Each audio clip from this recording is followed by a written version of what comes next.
KMEG 14 has a commitment to agriculture, and we understand how important it is to your hometown. Each Friday, we present Farm Focus, a special segment examining the news and issues affecting today's agriculture, whether it's from across the fence or around the world.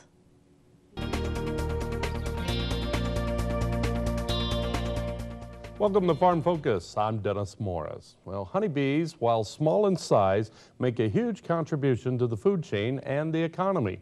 However, the livelihoods of their keepers are at significant risk due to an even smaller pest. And it's kind of funny how the Lord made the bee and the bee made the honey. Who can resist the taste of nature's sweetener, pure golden honey?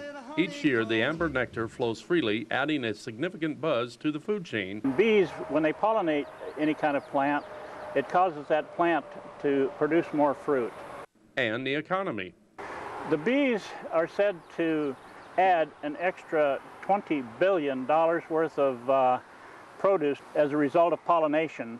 Not only do bees give us honey to sweeten our lives, but a byproduct, beeswax, is found in some common products. And it's used for cosmetics, pharmaceuticals, and church candles.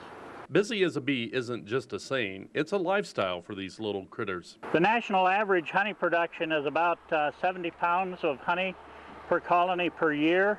And one hive may contain up to 60,000 bees, churning out up to 100 pounds of honey for some producers this season. We've had ideal climatic conditions this spring and this summer so far, where we had plenty of plant growth and plenty of blooming and a good period of where the bees can forage and gather honey. Once the bees fill and seal up the honeycomb, the comb is taken and placed into a centrifuge where the honey is extracted. It is then sent through a heating process, bottled, and shipped to distribution outlets around the world.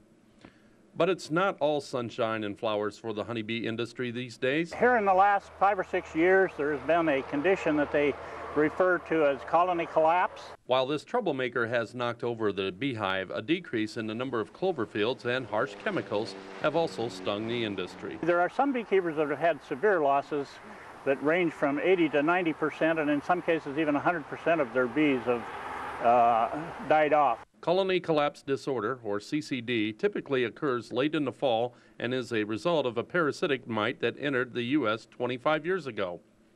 Honey producers can treat for the disorder, however, that has become problematic. The mite seems to be able to become resistant to most all of the treatments.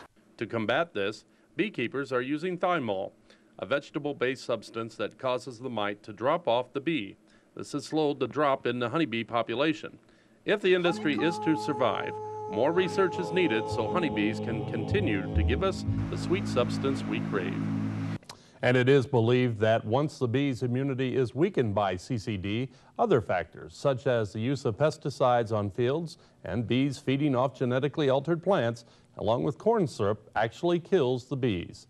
The Sioux Bee Honey Association has been contributing generously to research efforts to help eradicate this disorder. That's going to do it for us today. Thanks for joining me for today's Farm Focus. And remember, for more information regarding these and other farm news stories, turn to our website, kmeg14.com, and click on Farm Focus. I'll be back again next Friday.